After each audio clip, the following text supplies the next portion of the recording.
Welcome back. So this episode we're going to do a how-to on airbrushing. I've had a lot of comments about people who have bought airbrushes, want to know a few tips and tricks. I'm going to start with some basics. If you've bought an airbrush and you want to learn a bit, follow along with me today. The tip to buying an airbrush for a beginner is just buy a cheapie first off. I think they've got them in the stores around, the tool stores and the car stores around town. So just buy a cheapie, see if you like it, but don't end up like me with about 100 airbrushes in different stages of repair. You can go up to like $500-600 for an airbrush, but then you can buy a cheapie for $50-60. I'd do a cheapie first, see how you like it.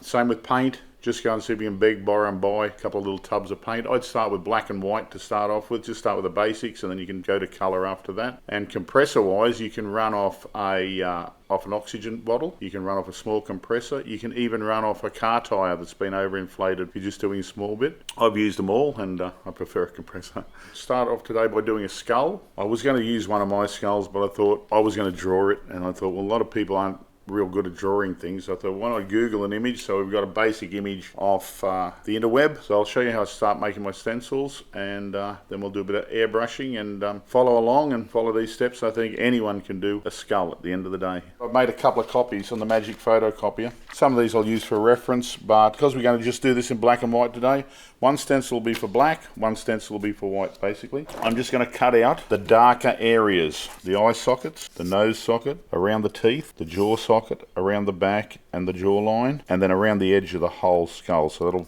that'll come out as one piece, and that'll be your black stencil. So where it's not a heavy black line, I'm still going to cut it out, but I'll just be shading that in lightly. So you're going to have to keep going back to your reference at the time to see how dark you spray over the stencil to start off with. Let's start cutting out the darker areas, which will be black or a dark grey when we spray.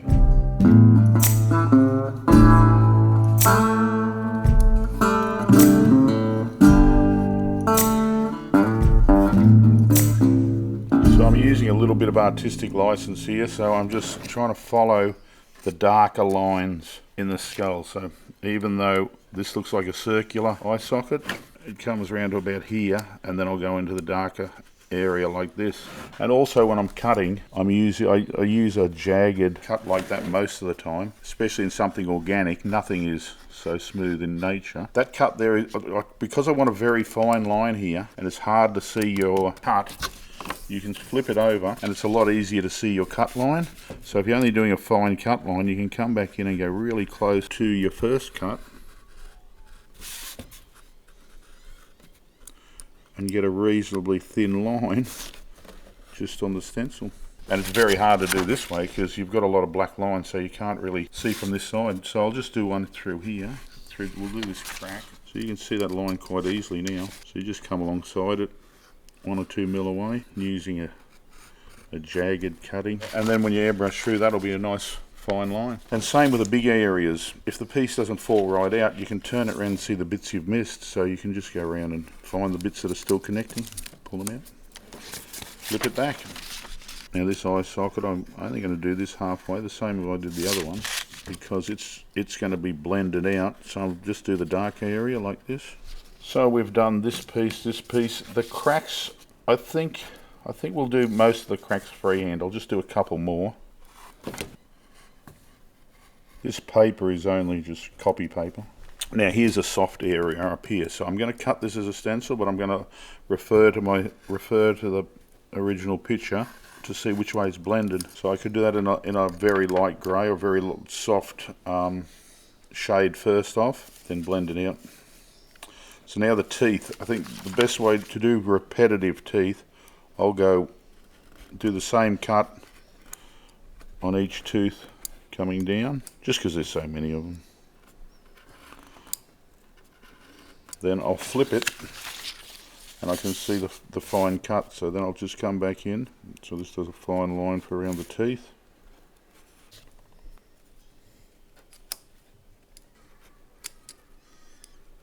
Just do the back end of the skull here, more black. So we've run out of room on the paper here for the back of the skull's head. So what I'll do, I'll get a scrap of paper and join it up with some tape. I think the hardest thing with airbrushing images like this is knowing where to shade and where not to shade. This sort of helps, but you've really got to have a reference photo there so you can look. And the good thing about just starting off in black and white, if you make a mistake, you can just cover it up with white again and start again. So I'm going to go right around the outside of the skull now, because we're going to do a skull on white and a skull on black. Now I'm going to put this in there with just a bit of tape, because I do want the jaw movable at the end of the day. And I'm going to hinge it at the back here, and then we're ready to go. I think everything I see on here will just be done with the airbrush with shading now. That's basically the hard lines, and it's giving you the basic shape. So let's start with that, eh?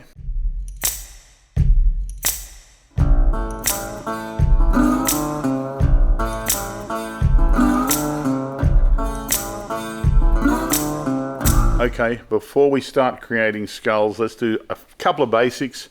If there's any questions you've got, put them in the comments, ask me. So, double action airbrush. Push down for air, pull back for paint.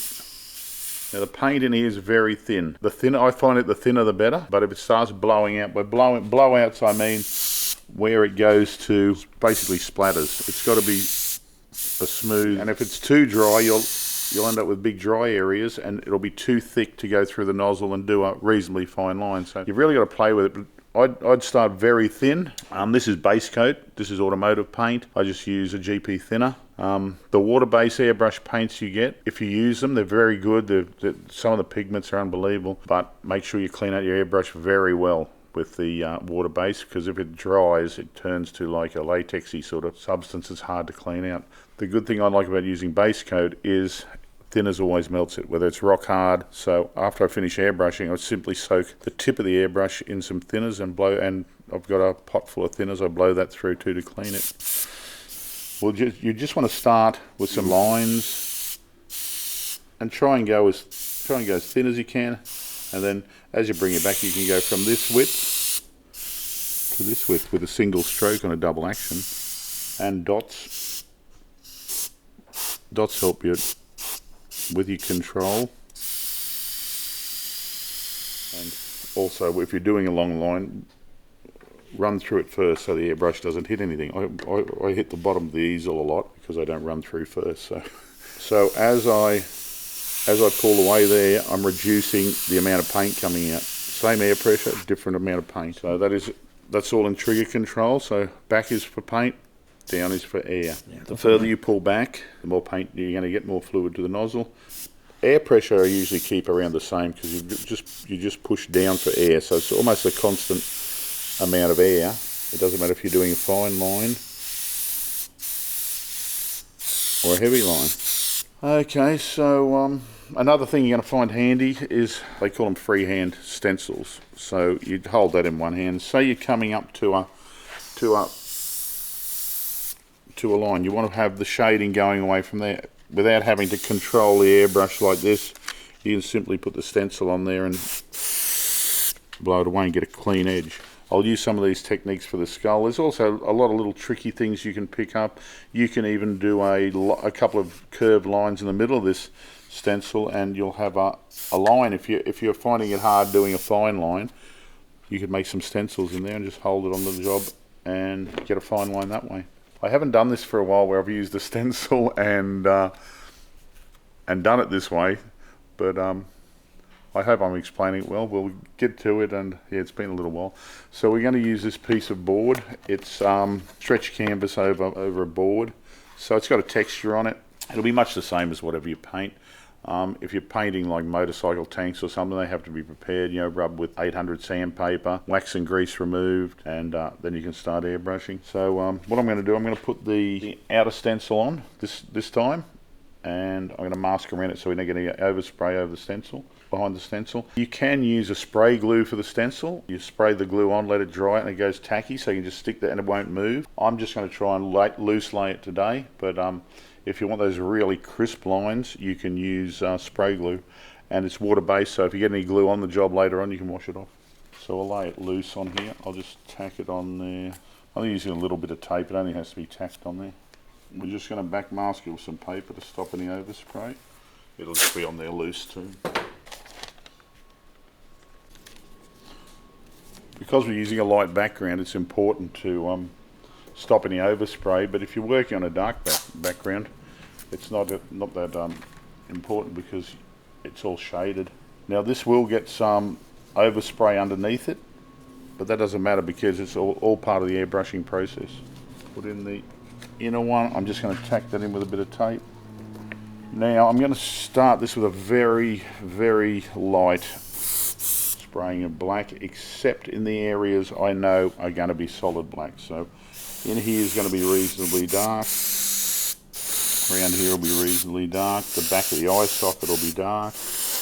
The nose will be dark. This I said before, where it's going to be soft, we'll just do a soft shade. Yeah, if I'm working a bit fast for you, you can slow down the video and do a step by step. So these are the fine lines we cut in.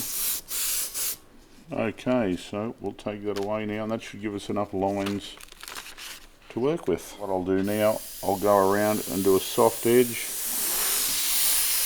Soften out the eye sockets a bit. You can see here where I've started dark and I'm just blending them forward. So basically you don't need that outer stencil anymore. So we'll take that off. Okay, we'll just do the basics so we can do a basic skull and then we'll refine it. So I'm just going to put a piece of scrap paper to one side here. Because you're learning, you're going to have to get your different line widths. So practice on here first and then come straight over to here. Now, if you're having trouble doing the fine lines, this is where the stencil will come in handy. We can just go along to each tooth. It's been a long time since I've done that, so bear with me. So we're doing each tooth there. You can come this way on it now. So that's using that, or if you're feeling confident, you can just go through and do it freehand. If you want, you can mix a grey and do this in a grey too, so that makes it a little bit easier too. I maybe should have mixed a bit of grey to show you. Now I've done sort of the basic line work in there. Now we can come through to some more detail. So I think if you're doing like a basic painting and you didn't want much detail in the skull, you wouldn't have to do too much more than this to be satisfied with it. So you could do this. I'm just using the stencil to show you how you could do it, but you could do it. You could do it freehand too. So, and it's also important to have a. Well, I like to do a shadow under things. So I'll show you how I do the shadow and keep the image reasonably clean. So there is a lot of texture through here in the skull, so you can do that a number of ways. You can have the paint very fine and do texture like this, and all I'm doing there is basically wiggly lines over the top of one another just to give that organic look, or dots.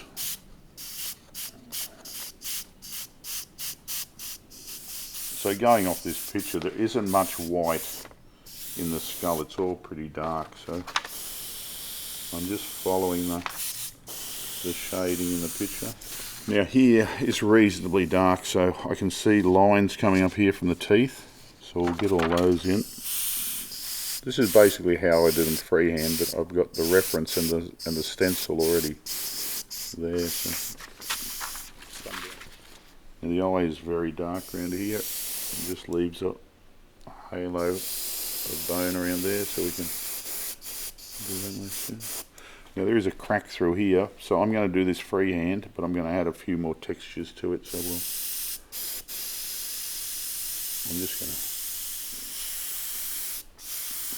We've got the eyebrows, and this part I said before, where in the stencil, I'm going to blend that up, so that line will disappear. So it disappears, but we keep that one in there, which is important because it's the eyebrow of the skull. So.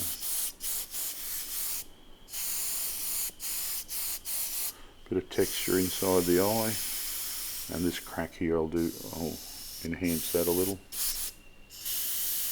I maybe should have picked one with a little more definition or contrast, but just going back and looking at things. But I don't know, we're probably into it 15 minutes and we're not doing too bad, I think.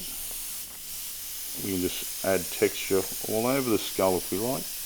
Having this piece of paper here is good because you can just come in and try different things. Even if you're worried about your stencil, you know, what shape the stencil is going to make, you can spray it on there first and compare it. And changing your stencil is easy. You get a pair of scissors or your knife and just making more of a curve. You think, oh, I need more of a curve here. Just cut it into your stencil and you've got that shape right there. So what I'm going to do now is I'm going to put a drop shadow underneath, but I don't want too much on the jaw because the jaw is reasonably clean. So I'm going to just put that back on there, and then we're going to do a soft shadow under the skull like it's sitting, and that really brings it out. Like a lot of people artwork I see, they don't use the benefit of a shadow, which is really adds to the dimension of the painting. It's a good idea to keep the stencil and maybe do it 3 or 4 times and critique yourself on, you know, what you do and don't like about things, and that's how you'll get better, is critiquing your own artwork. Okay, we've done this whole thing in reduced black. Let's see what happens when we add a bit of white to it. Now white's going to be full strength. Let's give the glowing eye. Let's brush his teeth. All lighter area, I'm just going to hit up with some white.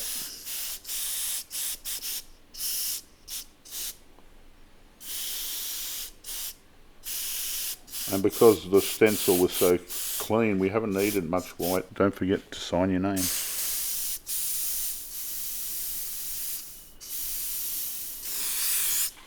So there you go. Any questions, put them in the comments section. And don't forget, like, subscribe, merch, go to my website. I've got lots of stuff on there for sale. Support the cause. See you next episode.